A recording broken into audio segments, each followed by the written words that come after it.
오늘 하나님 말씀은 디모데전서 5장 21절입니다. 디모데전서 5장 21절 말씀을 제가 받들어 읽어드리겠습니다. 내가 하나님과 주 예수 그리스도와 택함받은 천사들 앞에서 내게 부탁하노니 너는 편견 없이 이것들을 지켜 아무 일도 편파적으로 하지 말라. 잠깐 말씀을 위해서 기도드리겠습니다. 참으로 위대하신 하나님 아버지, 저희들 사랑하셔서 아낌없이 자신의 생명을 내어주시고 또 믿는 자들에게 영원히 살 수 있는 영생을 선물로 주셨을 뿐만 아니라 하나님의 자녀로서의 특권을 가지고 산소망 가운데 살아갈 수 있게 해주셔서 감사를 드립니다. 아무런 자격도 조건도 갖추지 못했음에도 불구하고 단지 믿음으로 주님께서 마련해 주신 구원 계획에 따라 저희들이 구원을 받았을 뿐만 아니라 부활의 소망 가운데 살 수 있게 되어서 또한 감사를 드립니다. 세상이 어떻게 변하고 또 세상에 어떤 일이 일어나든 가장 중요한 것은 성경에 기록된 대로 하나님의 계획과 뜻에 합당한 그런 모든 것들이 이루어진다는 것을 저희들은 너무나 잘 알고 있습니다. 따라서 저희들이 이 세상을 살아가는 동안 무엇을 하며 어떻게 살아야 할지 늘 잊지 않고 종으로 일꾼으로 또 그리스도의 군사로서 승리하는 하루하루의 삶이 되기를 또한 간절히 구하곤 합니다. 오늘도 주님 주시는 말씀을 저희들이 마음밭에 잘 새겨서 한 주간을 살아가는 데 있어서 영의 양식이 되게 해주시고 또 저희들이 모든 것들을 판단하고 또 결정하는 데 있어서 잣대가 될 수 있는 그런 말씀이 되어서 저희들에게 힘이 되고 위로가 되고 또 모든 것에 확실한 근거가 될 수 있도록 역사해 주시옵소서. 다시 오실 우리 주 예수 그리스도의 이름으로 기도드렸습니다.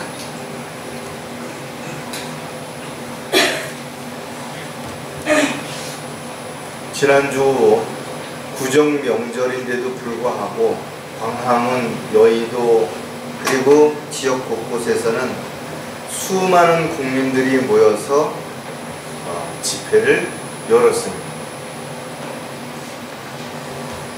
그들이 왜 그렇게 하는지에 대해서 여러 가지 이유가 있겠지만 가장 중요한 것은 정치인들 그리고 사법부에서 공정하게 또 원칙적으로 또 모든 사람들에게 공평하게 법을 집행하지 않았기 때문에 그들이 스스로 신뢰를 잃어버렸고 또 이러한 상황을 보면서 올바르게 잘 분별해야 할 국민들 역시 어떤 특정한 사람들 또 특정한 당을 전적으로 지지하다 보니까 이와 같은 상황이 지속적으로 반복되고 있는 것이 분명한 것입니다.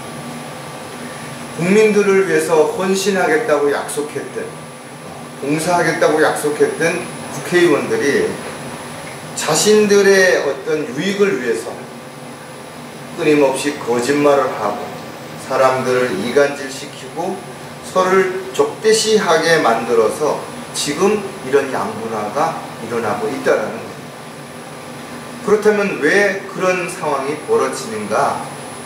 오늘 본문을 보면 사도 바울이 디모데에게 편지를 하면서 편견 없이 편파적으로 하지 말라 이렇게 권면을 하고 있는 것입니다.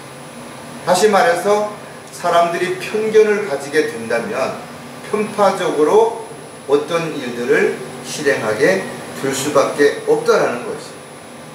그래서 그 말씀을 하는 이유를 그 전의 내용들을 보면 알 수가 있습니다. 그 전의 내용들이 뭔가 하면 어떤 사람이 잘못을 하였을지라도 증인 없이 판단하지 말고 공개적으로 모든 사람들이 납득이 가도록 그렇게 처벌을 하라는 것.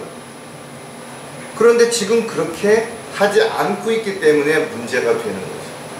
동기도 그렇고 과정도 그렇고 또 결과도 그렇고 그러다 보니까 어느 한쪽으로 치우쳤다라고 생각을 하니까 사람들이 그것을 인정하지 못하고 아니 인정하려고 하지 않게 되기 때문에 이런 문제가 끊임없이 반복되고 있다라는 거예요. 편견이라는 말은 한쪽으로 치우쳐서 바라보는 거예요. 그러니까 자기 색깔을 가지고 자기 안경을 가지고 모든 걸 바라보면서 그렇게 생각하는 거예요. 빨간 안경을 쓰고 세상을 바라보면 빨갛게 보이겠죠. 파란 안경을 쓰고 보면 파랗게 보이는 겁니다. 그럼 편파적이라는 말은 뭔가 하니까 이 역시 한쪽으로 치우쳐서 어느 목표, 관역에서 벗어났다라는 거예요. 자기는 똑바로 가고 있는 거라고 생각을 하는데 결과적으로는 한쪽으로 치우쳐 있기 때문에 그 결과는 한쪽으로 치우쳐서 중심에서 벗어난 길을 가게 된다라는 거죠. 참 안타깝죠. 사람들마다 바라는 게 다르죠. 원하는 게 다릅니다. 좋아하는 것도 다르고 싫어하는 것도 다른 것이. 음식도 국수를 좋아하는 사람이 있는가 하면 밥을 좋아하는 사람이 있고, 회를 좋아하는 사람이 있는가 하면 고기를 좋아하는 사람들이 있습니다. 색깔도 검정색을 좋아하는 사람이 있고 빨간색을 좋아하는 사람이 있습니다. 나와 같지 않다고 해서 상대가 틀렸다라고 말할 수 없다라는 것. 이것은 각 사람의 취향이고 각 사람의 어떤 입장이기 때문에, 이래서 상대를 이해하지 못하면 또 상대의 입장에서 생각하지 않으면 결과적으로는 서로 오해가 생기고 다툼이 생기고 미움이 생기고 문제가 생길 수밖에 없다라는 거예요. 그렇다면 저와 여러분은 스스로를 돌아볼 때 나는 편견이 없고 편파적인 게 전혀 없는가? 사실은 그렇지 않아요. 우리도 미세하게 또 작은 일에 어느 한 부분에 치우칠 때가 분명히 있다라는 겁니다. 또 누구 편을 들 때가 있다라는 거예요. 따라서 저와 여러분이 스스로를 돌아보기 전에 다른 사람들을 판단하고 평가하는 그런 일들을 하지 말고 좀 더 자신을 먼저 돌아보고 또 상황과 입장을 충분히 살펴본 다음에 올바르게 분별을 했으면 좋겠다라는 그런 마음에서 오늘 이 말씀을 한번 생각해 보려고 합니다. 오늘 설교 제목은 편파적으로 살지 말라. 저도 가끔 그런 생각을 합니다. 어떤 사람을 만났는데 만난 지 얼마 안 됐는데 참 저 사람 좋은 사람인 것처럼, 저 사람 참 훌륭한 사람인 것처럼 이렇게 느껴지기도 하고, 또 어떤 사람은 좀 뭔가 사람이 좀 이상한 것 같아, 좀 이기적인 것 같아, 자기 중심적인 것 같아, 이렇게 생각이 들 때가 있다라는 겁니다. 저와 여러분이 믿음의 선한 싸움을 싸우고 달려갈 길을 마치는 그 순간까지 끊임없는 영적 전쟁이 일어나게 될 텐데, 저와 여러분이 오늘도 경배를 드리기 위해서 아침에 일어나서 여기 오기까지 가만히 보면 여러 번에 걸쳐서 마귀의 공격이 있었다라는 거예요. 괜히 누가 한마디 한다든지, 뭔가 짜증나는 일이 생긴다든지, 기분 나쁜 어떤 상황이 벌어진다든지, 마귀는 어떻게 하든지 우리가 올바른 신앙생활을 하지 못하도록, 하나님의 뜻과 계획 가운데서 헌신하지 못하도록, 또 주님 앞에 경배드리고 찬양을 드리고 기도하는 것을 하지 못하도록 끊임없는 방법으로 주변 사람들을 이용하기도 하고 세상을 가지고 유혹하기도 하고 또 미혹하기도 하고, 이런 일들이 일어나기 때문에 끊임없는 고난과 시련과 역경은 주님 앞에 서는 날까지 절대 끊을래야 끊을 수가 없을 것이다 이거죠. 이런 상황이 벌어질 때 우리는 더더욱 조심해야 되는 게, 평소에 아무 일이 없을 때, 또 모든 일이 잘 풀릴 때는 큰 문제가 없어요. 그런데 정말 어떤 힘든 일이 생긴다든지, 뭔가 잘 일이 안 풀린다든지, 짜증이 난다든지, 화가 난다든지, 이런 어떤 상황에서 우리가 판단력이 떨어지게 되고, 그러다 보니까 편견을 가지고 편파적으로 행동하는 결과를 가져올 수 있게 되는 거지. 그래서 우리가 편파적으로 살지 않기 위해서는 가장 중요한 것은 우리 안에 이런 불쏘시개와 같은 역할을 하는 이런 찌꺼기들을 즉시 빨리 제거하고 버려야 된다는 거예요. 그래서 시편 기자는 화를 그치고 노여움을 버리라 그랬어요. 우리를 화나게 만드는, 우리를 노엽게 만드는 것들이 무엇이 있는가를 한번쯤 생각해 보면 어떤 것들은 사실은 대수롭지도 않은데 자존심을 팍 긁는 게 있죠. 또 별 얘기 아닌 것 같은데 가만히 생각하면 나를 무시하는 것 같고 업신여기는 것 같은 마음이 들 때 화가 확 나죠. 그래서 시편 기자는 이런 거를 버리라고 했어요. 솔로몬은 마음에서 슬픔을 제하고 육체에게서 악을 버리라 했어요. 사람이 마음이 슬플 때, 뭔가 속상할 때, 이럴 때는 아주 작은 말에도 뭔가 기분이 확 상해지고 뭔가 상대에 대한 감정이 확 살아나죠. 사도 바울 역시 모든 신랄함, 분개, 분노, 고함 지르는 것, 욕설을 버리고 분노와 속냄과 악의와 하나님을 모독하는 것과 입에서 나오는 추잡한 말과 비속하고 허황된 말장난을 버리라. 지금 나열한 이런 내용들이 뭐예요? 다 우리를 힘들게 만드는 거예요. 편견을 가지고 편파적으로 살 수 있는 그런 모습으로, 그런 상황으로 만들어가는 것들이기 때문에 이런 걸 버리라는 거예요. 따로 저와 여러분이 편파적으로 편견을 가지고 살지 않으려면 정말 주님만을 바라고 주님의 말씀에 따라서 순종하고 또 우리가 자신을 부인하고 십자가를 지는 그런 삶이 아니라면 참으로 어려운 거죠. 그러나 사도 바울은 디모데에게 또 우리 듣는 성경을 읽는 모든 사람에게 권면하는 이 말씀을 우리는 절대로 잊어서는 안 될 것이다. 따라서 오늘도 저와 여러분이 말씀을 통해서 어떻게 하면 우리가 편파적으로 살지 않을 수 있을지 이런 부분들을 한번 진지하게 생각해 보는 그런 시간이 됐으면 좋겠습니다. 자, 편파적으로 살지 않으려면 첫 번째, 자신에 대하여 분별력을 가져야 한다 그랬습니다. 가장 먼저 다른 사람보다 내 자신에 대해서 잘 알아야 되는 거예요. 그런데 의외로 가장 모르는 게 바로 자신입니다. 왜? 자신에 대해서 대부분의 사람들이 편견을 가지고 자기 자신을 바라보고 있기 때문에 그런 거죠.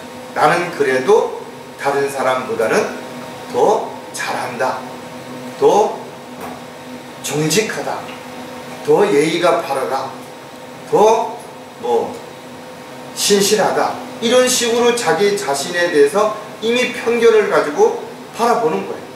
그리고 평가할 때 자기보다 잘하는 사람, 잘난 사람, 또 똑똑한 사람, 이런 사람하고 비교하지 않고 자기보다 못한 사람, 또 자기보다 잘 못하는 사람, 이런 사람하고 비교를 하다 보니까 자신도 모르게 우쭐해지고 교만해지고 자만해지고 그러다 보니까 다른 사람을 업신여기고 이렇게 되는 것을 우리가 알 수가 있죠.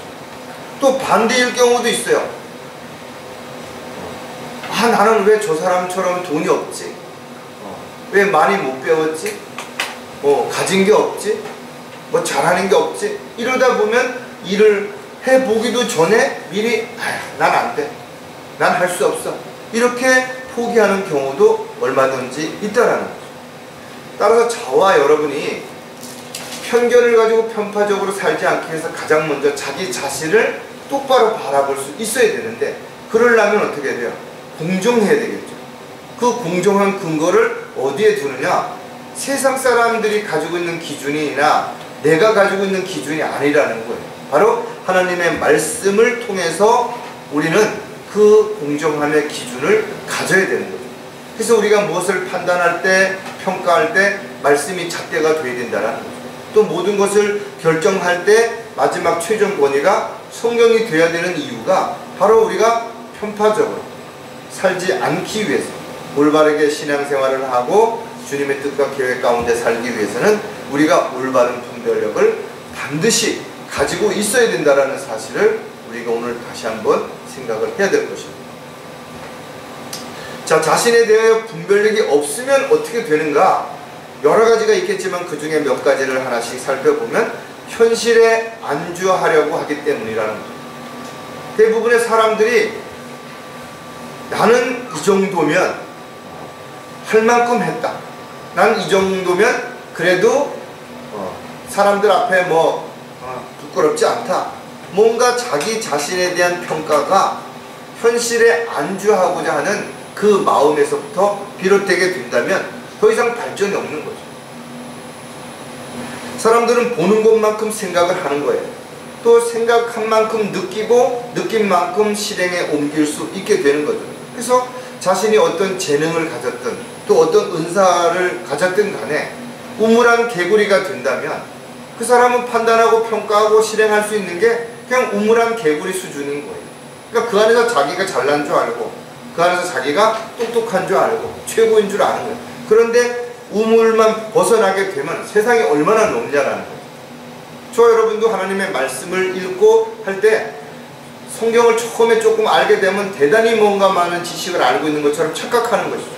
그러나 성경을 더 많이 읽고 더 묵상하고 더 깊이 있게 공부하다 보면 내가 지금까지 알고 있었던 것이 얼마나 하찮은 것이었고 하나님의 그 크신 은혜와 사랑이 얼마나 넓고 얼마나 큰지를 조금이라도 알게 된다면 정말 나는 먼지만도 못하고 벌레만도 못한 하찮은 존재임에도 불구하고 하나님께서 나를 위해서 자신의 생명을 내어주셨구나.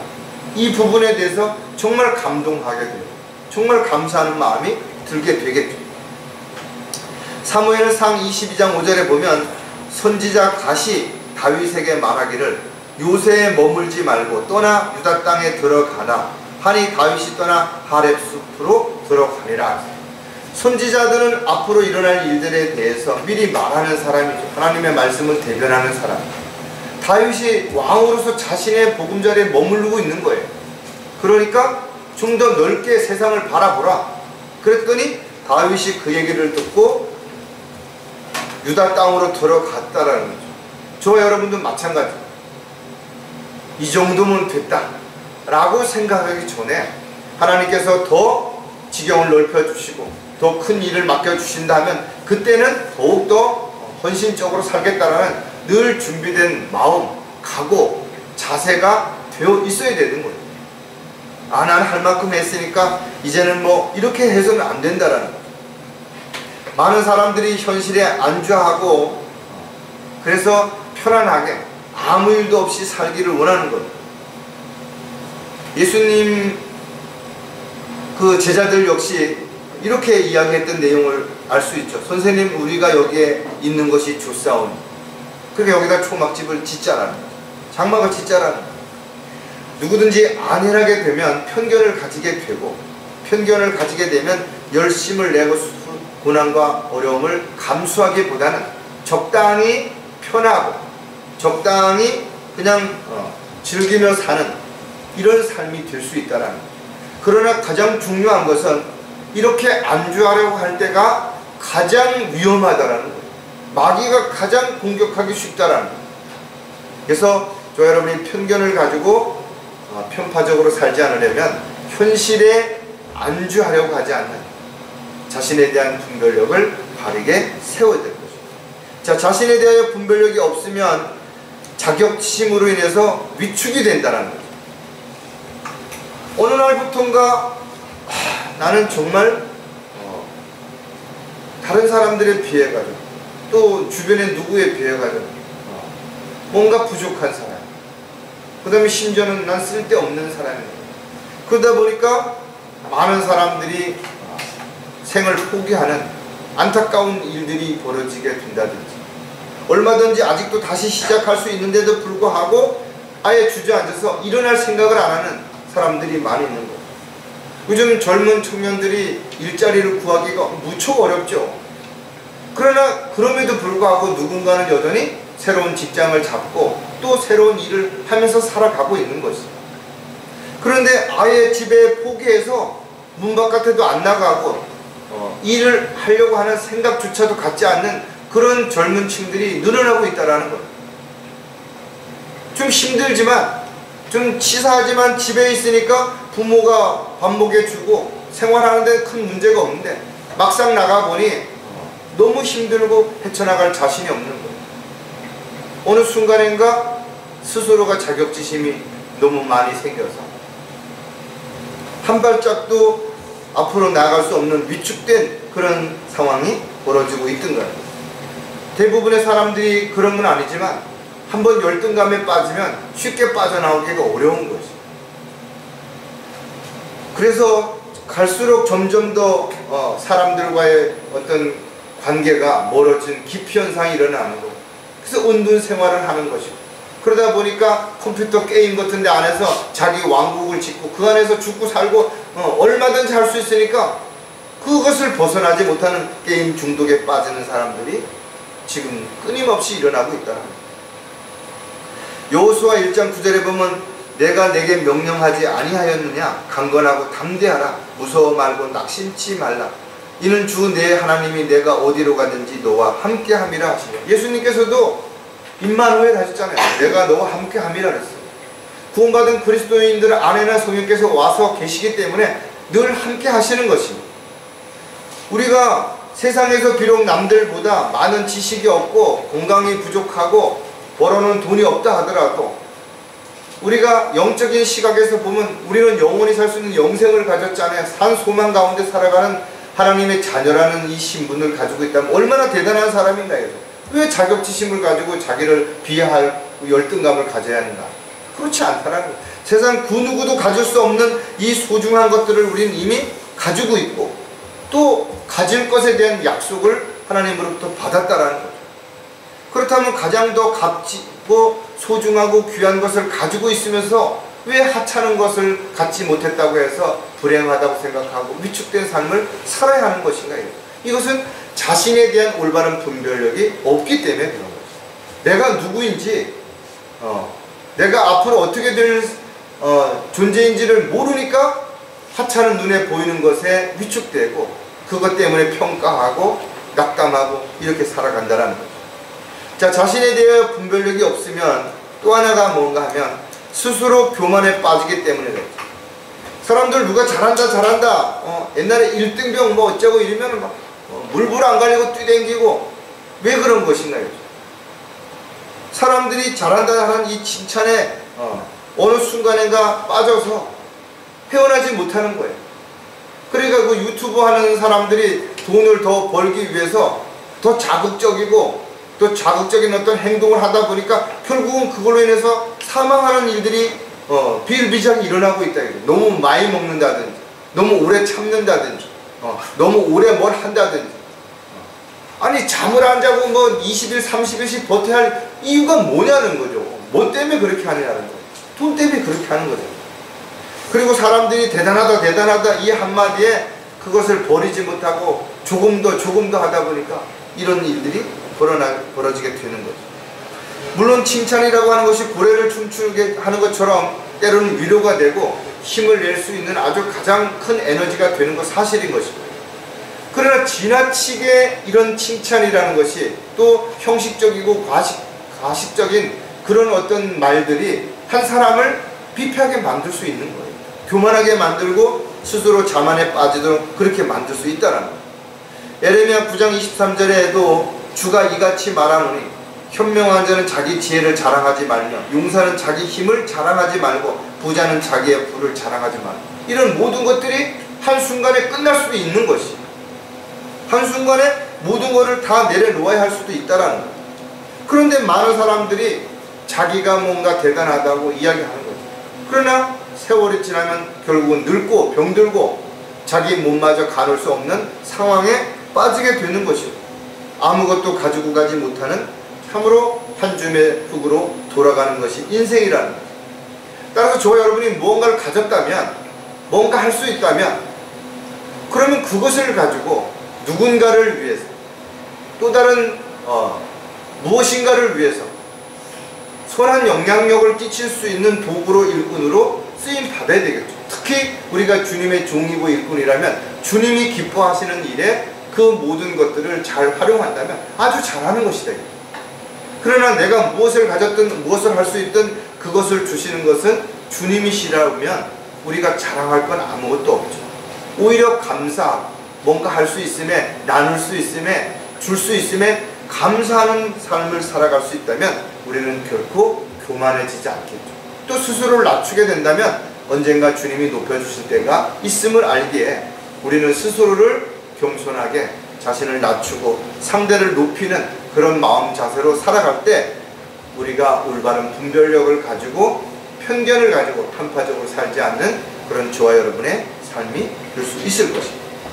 자, 편파적으로 살지 않으려면 두 번째, 대상에 대하여 분별력을 가져야 된다. 우리는 참으로 다양한 사람들을 만나죠.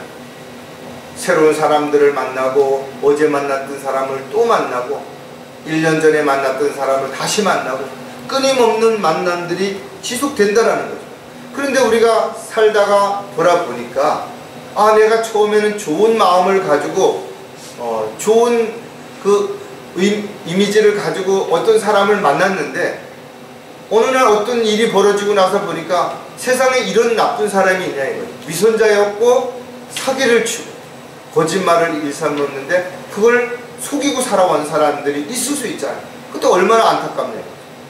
반대로 내가 처음에 봤을 때 인상도 좀 안 좋고 뭔가 싸가지가 없어 보이는 것 같고 자기 중심적인 것 같았는데 막상 내가 어려운 일을 당했을 때는 팔 벗고 나서서 나를 도와줬다든지, 아니면 어느 날 돌아보니까 뒤에서 나를 위해서 기도를 했다든지, 뭔가 또 우리가 알지 못하는 어떤 사람들이 얼마든지 있을 수 있다라는 거죠. 그것을 우리가 왜 알지 못했는가? 올바른 분별력을 가지고 그 사람을 우리가 바라본 것이 아니라 이미 내가 가지고 있는 경험, 지식, 능력, 이런 것을 가지고 상대를 편견을 가지고 바라보았기 때문에 이런 일들이 일어날 수 있다는 거예요. 사람이 얼굴이 편안하게 보이고 또 잘생기고 따뜻해 보이고 호감형이고 그러면 사회생활을 하는데 많은 도움이 되는 건 사실입니다. 왜냐하면 첫인상이 중요하잖아요. 어디 누구를 만났을 때 첫인상이 좋으면 상대방도 호의를 가지고 대하게 되죠. 그래서 그런 것들이 장점일 수가 있을 수 있지만, 그러나 그렇다고 해서 그 모든 것이 끝까지 다 완벽하게 장점으로만 돌아오는 게 아니라는 거예요. 오늘날 많은 사람들이 외모 지상주의라고 말할 만큼 외모에 치중하고 있죠. 그래서 심지어는 화장을 하다가 더 나아가서는 성형을 하고, 요즘은 성형도 그냥 어떤 성형이 아니라 완전히 뼈를 깎아내는 막 이런 대대적인 일들을 해서 완전히 자기 이미지하고는 전혀 상관없는 다른 사람을 흉내내서 얼굴을 바꾸는 그런 사람들도 늘어나고 있다. 좋은 옷을 사 입고 비싼 화장품을 사 쓰고 어디 가서 표정한 관리하는 것을 배우고 이러면서 자기 자신을 개발하고 뭐 뭔가 하는 거 꼭 나쁘다라고 얘기할 수는 없죠. 그런 게 너무 지나쳤을 때가 문제가 되고, 이것 때문에 편파적이 되고 편견을 가지고 판단하는 것도 문제가 되기 때문에 그렇다라는 거예요. 특히 신앙생활하는 그리스도인들에게서는 분명히 기억해야 될 부분이, 하나님께서는 그 사람에 대해서 어떻게 평가하고 계시는 것인가 이거죠. 또 그 사람을 만드신 분이 누구신 것인가 이거죠. 왜 그럼 그렇게 만드셨고 그런 모습으로 그런 형상을 가지고 살아갈 수 있도록 하신 것인가, 이유가 있으신 것이다 이거죠. 따라서 저와 여러분은 함부로 누군가를 판단해서는 안 되는 거죠.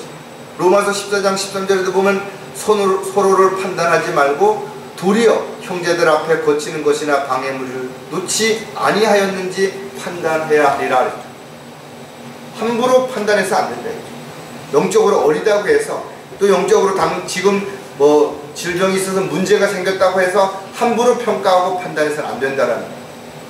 오히려 서로 연약하고 부족한 지체들을 서로 감싸주고 또 기다려주고 위로해주고 힘을 주고 용기를 주고 함께 일할 수 있도록 기회를 주는 것이야말로 우리가 그리스도인으로서 합당한 자세인 것임을 우리가 생각한다면, 우리가 구원받지 않은 사람이라 할지라도 그 사람을 함부로 판단하기보다는 올바른 분별력을 가지고 그도 하나님의 은혜와 사랑을 받을 수 있도록, 그렇다면 늦게 나중된 자가 먼저 된 자보다 더 크게 우리가 복음을 전한 사람이 더 우리보다 훌륭한 하나님의 일꾼이 되어서 귀하게 쓰임받을 수도 있다고 생각한다면, 지금 당장 그들이 구원받지 않았고 나와의 관계가 옳지 않고 소목한 관계로 살아가고 있다 하더라도 우리가 함부로 평가하고 판단하고 무시하고 그렇게 돼서는 절대로 안 될 것이라는 거죠. 자, 대상에 대하여 분별력이 없으면 또 어떤 문제가 생기는지를 우리가 몇 가지를 생각해 보면, 외모로 보고 판단하기 때문이라는 거죠. 분별력이 없으면 눈에 보이는 걸 가지고 당연히 판단하게 되죠. 그런데 우리가 분별력이 있으면 보이는 것보다 보이지 않는 것을 볼 수 있기 때문에 함부로 평가하고 판단하지 않게 되는 것이죠. 저 여러분이 자기 얼굴이라든지 키라든지 몸의 형태를 자기 마음대로 어떻게 가지고 태어날 수 있어요? 아무나 그렇게 할 수 없다. 그러나 의외로 많은 사람들이 자기 모습의 콤플렉스를 가지고 살아가요. 난 이것 때문에 어떻고 저떻고. 그런데 또 반대로 세상에는 많은 어떤 부족한 부분들이, 외모에 어떤 장애가 있음에도 불구하고 당당하게 살아가는 사람들도 얼마든지 있죠. 더 중요한 것은 어떤 상태에 있든 간에 나는 하나님이 만든 작품이다, 이런 사실을 절대로 잊어서는 안 되는 것이죠. 그렇다면 하나님께서 나를 왜 이렇게 만드셨는가? 그 이유가 분명히 있으신 것이다. 성경은 선한 목적을 위해서 그렇게 만드셨다라는 겁니다. 그럼 나는 지금 선한 목적에 부합된 삶을 살고 있는가? 이 부분을 가지고 내가 지금 하나님이 나를 만드신 그 계획과 뜻에 합당한 삶을 살고 있는지 아닌지를 분명하게 분별할 수 있게 되는 것이죠. 하나님께서 나를 잘 만들어 놨는데 전혀 그와 상관없는 곳에 가서 생활한다면 대접을 못 받죠. 있어야 할 자리에 있어야 대접을 받는 거예요. 또 해야 할 일을 할 때 대접을 받는 것입니다. 아무리 가수가 노래를 잘해도 음식을 만드는 데가 있으면 별 빛을 볼 수가 없잖아요. 아무리 집에 금송아지가 있다 하더라도 팔아서 내 눈에 현찰을 주기까지는 그게 무슨 도움이 되겠냐고. 금덩어리를 먹을 수는 없잖아요. 금덩어리를 입고 다닐 수는 없잖아요. 모든 것들이 그 자리에 있을 때, 또 그 뜻에 합당한 도구로 쓰임 받을 때가 가장 가치 있는 거라면 저와 여러분 역시 마찬가지다. 잠언 28장 21절에 사람의 외모를 존중하는 것은 좋지 않으니 이는 한 조각의 빵을 위해서도 그 사람은 범죄하기 때문이다.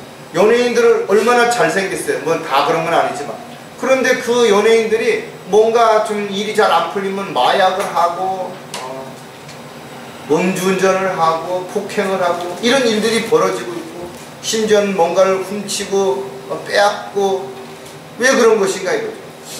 사람이 의식주가 해결이 안 되면 아무리 외모가 잘생기고 키가 크면 뭐하냐 이거죠. 누가 알아주는 것이냐.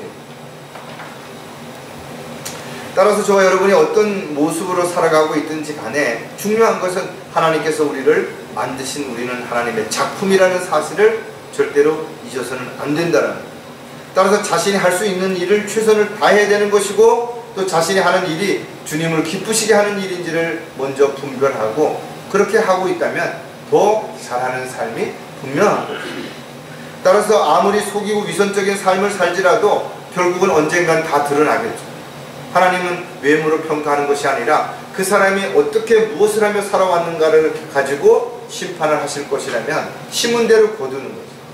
행한 대로 갚아주시는 분이심을 우리가 안다면 우리는 우리의 외모를 굳이 망가뜨릴 필요는 없겠죠. 굳이 찌그러뜨릴 일은 없겠지만, 그렇다라고 해서 자랑하기보다는 있는 것을 잘 활용해서 밝게 웃는다면 얼마나 좋아요. 늘 감사하는 마음으로 살아갈 수 있는 저와 여러분이 되어야 될 것이죠. 자, 대상에 대하여 분별력이 없으면 보이는 것만으로 판단하기 때문이다. 사람들은 눈에 보이는 것만 가지고 평가하는 세상이 되어버렸습니다. 그래서 사회적 기준이 어떤 사람이 어떤 직책을 가지고 있는가, 어떤 명성이 있는가, 어떤 학벌이 있는가, 얼마만큼 부를 가지고 있는가, 이게 세상의 가치 기준이 돼버린 것입니다. 그래서 좋은 차를 타고 좋은 집에 살고 그러면 그 사람이 훌륭한 사람인 것처럼 이렇게 돼버렸다 이거죠. 그리고 반대로 그렇지 못한 사람은 무슨 죄인인 것처럼, 뭔가 능력이 없는 것처럼, 그러나 겉과 속이 다르다 이거죠. 또 사람들이 가지고 있는 가치와 하나님이 보시는 가치는 분명 다른 것이죠. 따라서 세상 사람들에게 어떤 오해를 받고 또 비난을 받고 있다 하더라도 그 사람이 하나님 앞에 인정을 받고 있다면 가장 하나님의 뜻 가운데 살아가는 신실한 종이 되는 것이죠.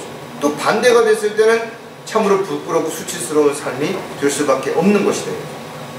고린도후서 4장 18절에 우리가 바라보는 것은 보이는 것들이 아니요 보이지 않는 것들이라. 이는 보이는 것들은 잠깐뿐이지만 보이지 않는 것들은 영원하기 때문에 눈앞에 보이는 것보다 조금 더 멀리 볼 수 있다. 오늘 아침에 내가 눈으로 보았던 것보다 그 다음에 내일, 모레를 생각해 본다면 우리는 더 멀리 볼 수 있는 것이 분명하죠. 내 입장만 생각하는 것이 아니라 나와 함께하는 지체들 그리고 내가 믿는 하나님을 생각해 본다면 우리가 말이나 행동에 있어서 좀 더 깊고 넓게 멀리 볼 수 있는 삶이 분명히 될 수 있죠. 이것이 바로 영적인 분별력인 거예요.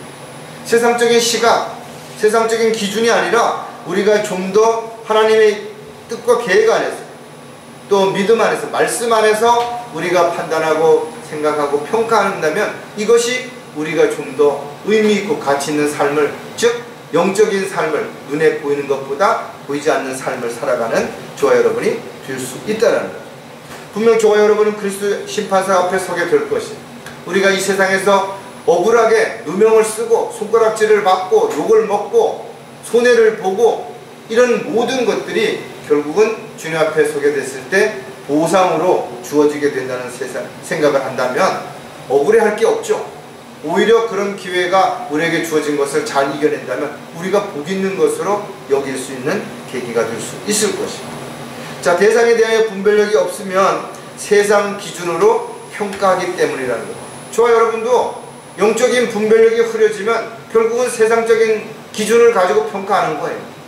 그래서 세상 사람들이 말하는 것처럼 말하고 세상 사람들이 생각하는 것처럼 생각하고 세상 사람들이 추구하는 것처럼 그렇게 살아갈 수밖에 없게 되는 것이다.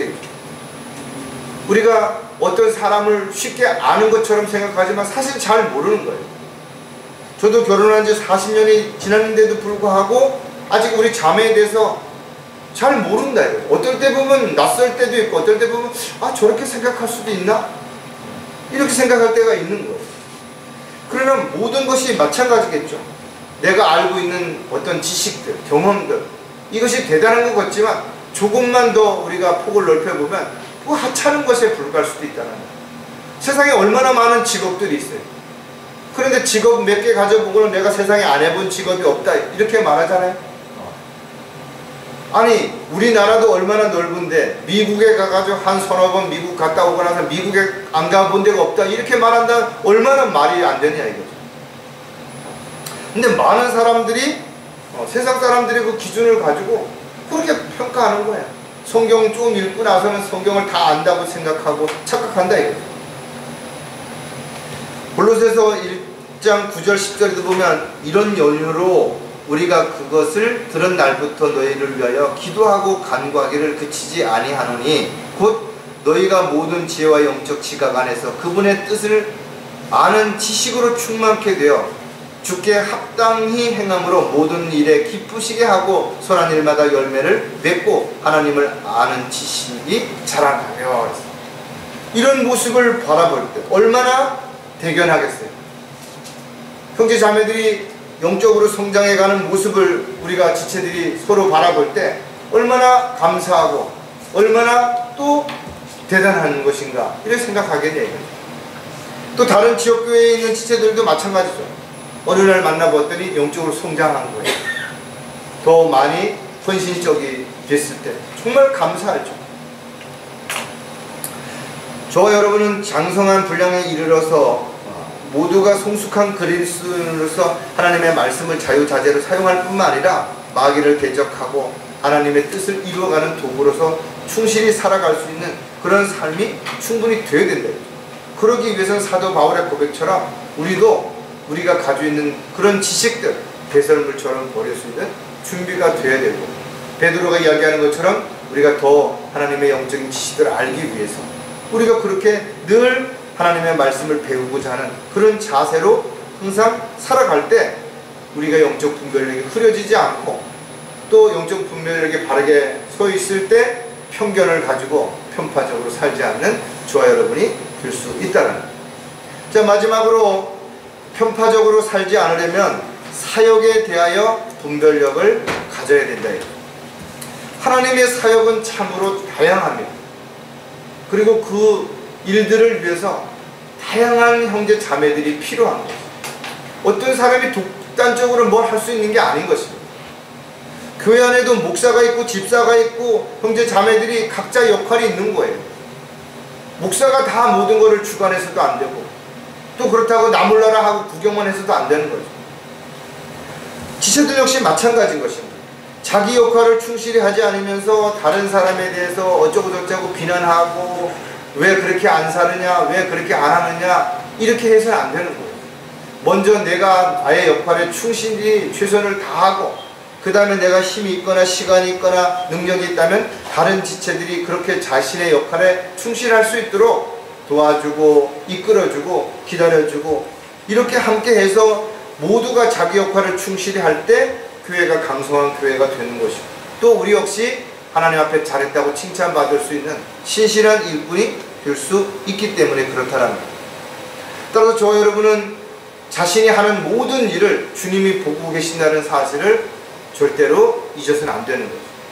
하지만 우리가 영적으로 분별력이 흐려지게 되면 자기가 뭔가 잘할 때는 하나님이 보고 계시는 거예요. 그래 자기가 잘 못할 때는 하나님이 안 보고 계신다고 착각한다 이거죠. 하나님의 뜻대로 헌신할 때는 주님이 보고 계시는데, 자기가 죄를 짓고 육신적이고 세상적인 삶을 살아갈 때는 하나님은 안 보고 계신다고 착각하니까 끊임없는 죄를 짓고 엉뚱한 짓을 하고 하나님의 뜻과 계획에서 벗어난 그런 삶을 살아가게 되는 거지. 또 자기가 하고 싶을 때는 열심히 뭔가 해요.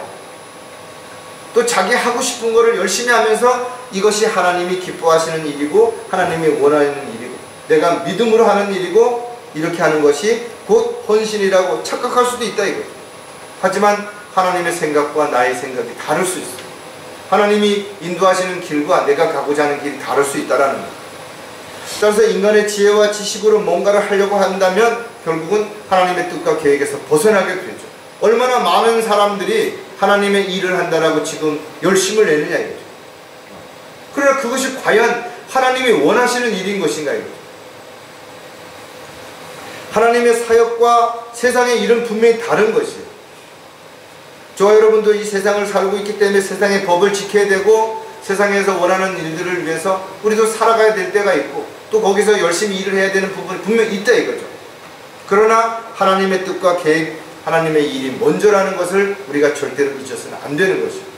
저와 여러분은 분명 지역교회의 지체이고 또 한 가정의 일원이고 또 한 사회의 구성의 일원이라면 우리가 세상에서 또 가정에서 교회에서 각자의 역할이 분명히 있다라는 거예요. 그것이 곧 하나님의 사역의 한 부분이 되는 거예요. 교회에서 어떤 일을 하는 것만이 사역이라고 이야기해서는 안 된다 이거죠. 목자와 집사만 사역이고 나머지는 사역이 아니라고 생각하면 안 된다 이거죠. 모두가 사역이 있는 거예요. 모두가 하나님의 목적에 따라서 선한 역할을 위해서 창조되었다는 것을 분명히 기억한다면 내가 가지고 있는 재능이 무엇인지, 내가 가지고 있는 은사가 무엇인지, 또 내가 할 수 있는 능력은 어떤 것이고 할 수 있는 역량이 무엇인지를 정확하게 알아야 되고 그것을 주님이 기뻐하시는 일에 온전하게 사용할 때 이것이 하나님의 종으로서 역할이 또 일꾼으로서 역할이 충분히 한 것이죠. 가장 중요한 것은 얼마나 많은 일을 했느냐, 얼마나 열심히 했느냐, 얼마나 오랫동안 했느냐보다 더욱 중요한 것이 주님께서 나에게 맡겨주신 일을 원하시는 때에 원하시는 방법으로 했는가가 훨씬 더 중요하다는 사실을 우리가 반드시 기억을 하고 우리가 사역에 대해서 올바른 분별력이 없다면 시키지 않은 일을 한다면 자기가 원하는 일을 해놓고 하나님의 일이라고 착각할 수 있다는 그런 부분들을 우리는 분별력을 가지고 정확하게 살펴봐야 되는 거죠. 자, 사역에 대하여 분별력이 없게 되면 가장 먼저 성경을 자의적으로 해석하기 때문에 많은 사람들이 성경을 자기 입장에서 자기 생각을 가지고 자기 지식을 가지고 그렇게 해석을 해버리는 거예요. 그러다 보니까 온갖 이단 교리, 사이비 종교가 나오는 겁니다. 말도 안 되는데 누가 보더라도 이건 말이 안 되는 것이고 전혀 대상이 틀린데도 불구하고 굳이 거기다가 자기 이름을 집어넣고 이 시대에 어떤 대상을 집어넣어서 그것을 연관시켜서 주장하는데도 수많은 사람들이 그걸 따라간다. 왜? 영적으로 눈이 멀었기 때문에 그런 것이. 영적으로 귀가 멀었기 때문에 못 듣는 거예요. 그러니까 달콤한 말에 귀를 기울이게 되고 그럴듯한 말에 귀를 기울이는 거예요. 그들 모두가 성경을 들먹거리면서 그럴듯하게 사람들한테 이야기를 한다 이거. 그러니까 속는 것이죠. 디모데 후서 3장 16절 17절에 보면 모든 성경은 하나님의 영감으로 주어진 것으로 교리와 책망과 바로잡음과 의로 훈육하게 유익하니 이는 하나님의 사람이 온전하게 되며 모든 선한 일에 철저하게 구비되게 하려 함이라. 가장 먼저 성경이 하는 역할은 교리적인 것이에요. 그래서 이 교리적인 것은 그 시대와 대상에 따라서 하나님께서 주시는 말씀이 다르다라는 겁니다. 그래서 그것을 영적으로 해석해야 될 부분이 있고 비유적으로 해석해야 될 부분이 있고 문자 그대로 해석해야 될 부분이 있는데 이것을 시대와 대상을 나누지 못하게 되니까 결과적으로 엉뚱한 이야기, 엉뚱한 대상, 엉뚱한 시기 그것을 잘못 적용함으로 온갖 이단 교리가 형성이 되는 것이죠. 이것을 분별하라는 것이죠. 성경은 이것을 올바로 나눠 공부하라고 분명히 우리에게 명령하고 있는 것이다. 그래서 저와 여러분이 올바른 분별력이 없이는 성경을 절대로 깨달을 수 없어요. 왜? 눈이 감겨있는 사람이 무엇을 볼 수 있냐 이거죠. 그렇다면 우리의 영적인 분별력은 어떻게? 성령께서 지각을 열어주시고 조명을 주셨을 때 분명하게 볼 수 있다는 것. 따라서 성경을 여러분들이 정확하게 알고 싶다면 가장 중요한 것은 먼저 주님 앞에 기도해서 성령님께서 지각을 열어주시고 조명을 주시도록 그렇게 하고 나서 성경을 여러분의 어떤 세상적인 기준을 가지고 보지 말고 말씀 그대로를 문자 그대로를 여러분들이 보고 성령께서 깨닫게 해주시는 것을 통해서 깨달아야 된다는 거죠. 따라서 저와 여러분이 성경을 한 번 읽었다고 해서 10번 읽었다고 해서 성경을 마치 다 아는 것처럼 착각하면 안 된다. 그리고 아무에게나 성경을 가지고 자의적으로 해석해서 이렇다 저렇다라고 이야기해서는 안 된다는 거예요. 내가 비록 어떤 부분에서 깨달음을 얻었다 할지라도 상대방은 그것을 전혀 깨달을 수 없을 수도 있어요. 그럴 때 비유적으로 예수님께서 말씀하신 것처럼 그 사람이 가장 이해하고 알아듣기 쉬운 방법을 가지고 설명을 해주는 것이 합당하다라는 거죠. 그러나 모든 것이 문자적으로만 해석이 되지 않는 부분들도 있다라는 거예요. 왜? 영적으로만 알 수 있고 영적으로만 해석할 수 있는 부분들이 있기 때문에 그렇죠. 이것은 영적으로 거듭나지 않은 사람들은 이해할 수 없어요. 그래서 우리가 먼저 해야 할 일은 영적으로 그 사람이 거듭났는지 아닌지를 분별하고 그 다음에 그 일들이 하나님이 원하시고 기뻐하시는 일인지 사역에 합당한 것인지를 분별하지 않는다면 결과적으로는 성경을 가지고 이야기한다 하더라도 또 성경에 있는 것을 가지고 인용한다 하더라도 자의적인 해석으로 인해서 전혀 다른 결과를 가져올 수 있게 된다. 자, 사역에 대하여 분별력이 없으면 직분을 두려워하지 않기 때문이라는 거죠. 구원받은 그리스도인이라면 언제 어디서든지 함께 예배를 드리고 교제를 할 수 있죠. 왜? 같은 영 안에서 같은 소망과 같은 믿음을 가지고 있기 때문에 그렇습니다. 그러나 구원받았다고 해서 누구나 교제가 잘 이루어지는 거 아니에요. 또 지역교회의 회중이 되거나 지체가 될 수 있는 거 아니라는 것입니다. 교회 안에는 참으로 다양한 사람들이 함께 모이는 곳이 성별도 다르고 나이도 다르고 직업도 다르고 학력도 다르고 사는 곳도 다르고 그런데 교회 안에 철새처럼 떠돌아다니는 사람들이 있다는 거죠. 구경꾼 같은 사람들이 있다는 겁니다. 그들은 회중이 될 수가 없는 거예요. 지체가 말 그대로 지체라는 것은 몸 안에 한 기능을 담당하는 걸 지체라고 표현하는 겁니다. 그냥 어디 목걸이처럼 뭐 액세서리를 달고 다니는 걸 지체라고 말할 수 없잖아요. 장갑을 지체라고 표현하지 않는다 이거죠.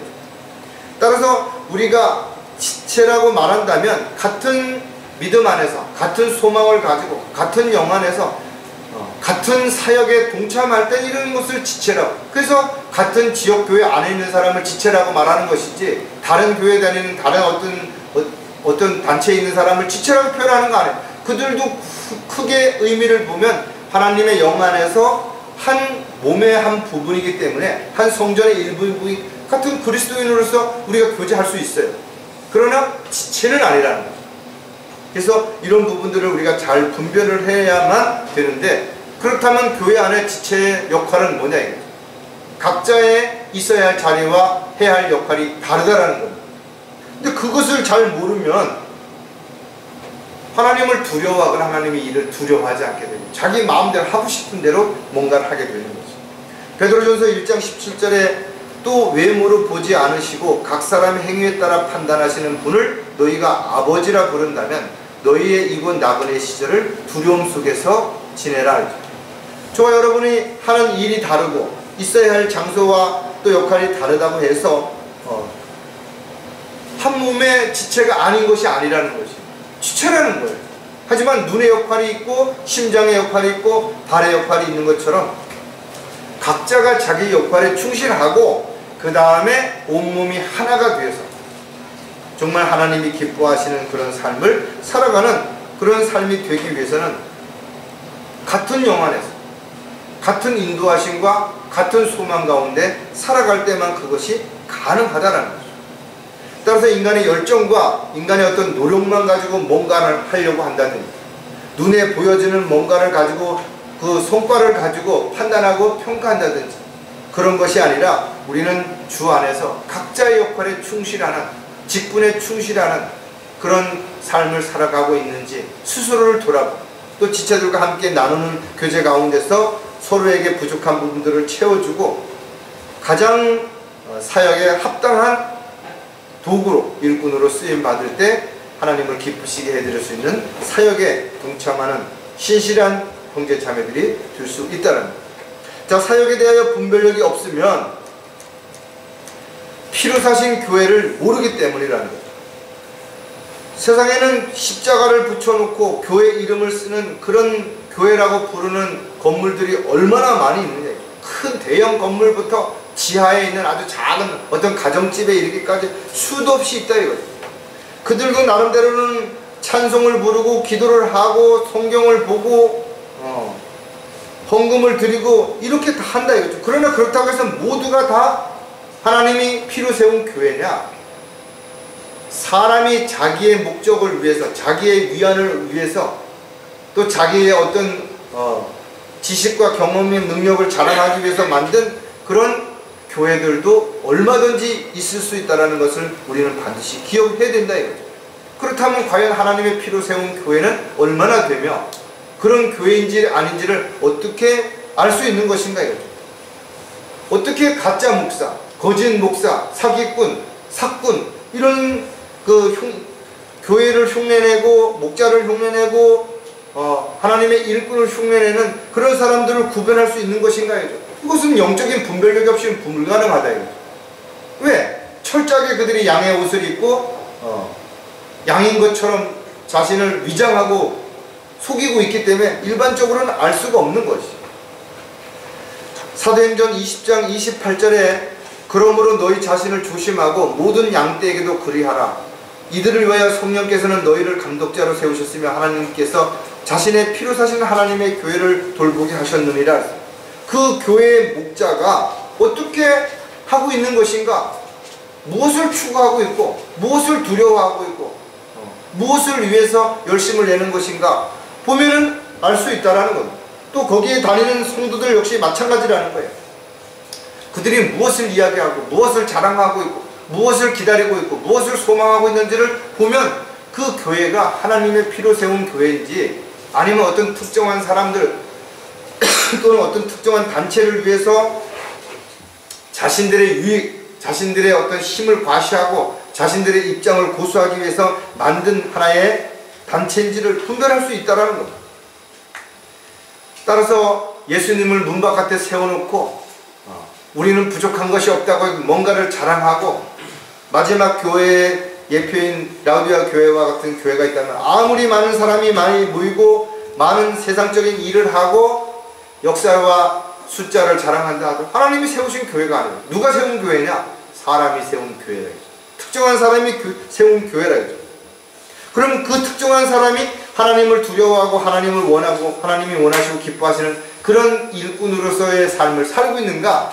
아니면 자신의 어떤 영광, 자신의 목적을 위해서 살고 있는 것이 분별하면 쉽게 이해가 될 수 있다라는 거예요. 마지막 때에는 많은 사람들이 진리를 떠나 마귀의 교리를 따를 것이고 교회마저도 배교할 것이라고 성령께서 분명히 경고하고 계시는 것이죠. 그렇다면 마지막에 이 땅에 얼마나 많은 교회가 있겠는 것인가? 하나님의 피로 세운 교회가 얼마나 되겠는 것인가? 그 교회가 크고 작고 사람이 많이 모이고 적고 이게 중요하지 않다 이거죠. 하나님의 피로 세운 교회, 영과 진리로 경배드리는 교회, 서로가 영 안에서 눈에 보이는 것보다 보이지 않는 것들에 대한 소망과 목적을 가지고 교제하고 살아가는 그런 지체들이 있는 교회가 얼마나 될 것인가? 이것은 분별력이 없으면 분별할 수 없다라는 거예요. 분별력이 없는 사람에게 그것을 분별하라고 이야기해봐야 아무 소용이 없다라는 거죠. 따라서 저와 여러분이 영적인 분별력을 가지고 살아갈 때 우리가 자신에 대해서 또 대상에 대해서 사역에 대해서 올바르게 분별할 수 있을 뿐만 아니라 거기에 합당한 도구로 일꾼으로 쓰임받게 될 수 있게 되겠죠.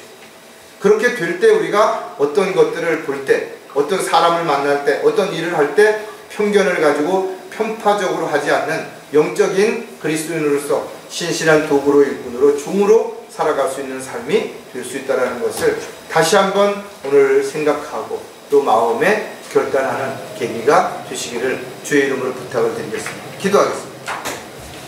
아버지 하나님, 참으로 감사를 드립니다. 저희들이 스스로를 돌아볼 때 참으로 어리석고 연약하고 부족하고 그 어떤 것 하나 자랑할 만한 것들이 없음에도 불구하고 분명 하나님께서는 저희들을 부르셨고 또 지역교회의 회중으로서 또 각자의 역할을 감당하며 살아갈 수 있는 직분을 주시고 또 환경과 여건들을 조성해 주실 뿐만 아니라 소망 가운데 또 확실한 하나님의 약속 가운데 살 수 있는 특권을 주셔서 참으로 감사를 드립니다. 어떠한 경우에도 저희들이 세상적인 것들에 마음을 빼앗기거나 한눈을 팔거나 주님으로부터 돌이켜서 엉뚱한 것을 바라봄으로 인해서 영적인 안목이 흐려지는, 영적인 눈이 감겨지는 어리석은 자가 되지 않게 늘 주님만을 바라보고 또 주님의 말씀 안에서 올바르게 잘 판단하고 평가할 수 있는 분별력을 가지고 주님이 기뻐하시고 원하시는 삶을 살아가다 주님 만날 수 있도록 도와주시옵소서. 다시 오실 우리 주 예수 그리스도의 이름으로 기도드렸습니다.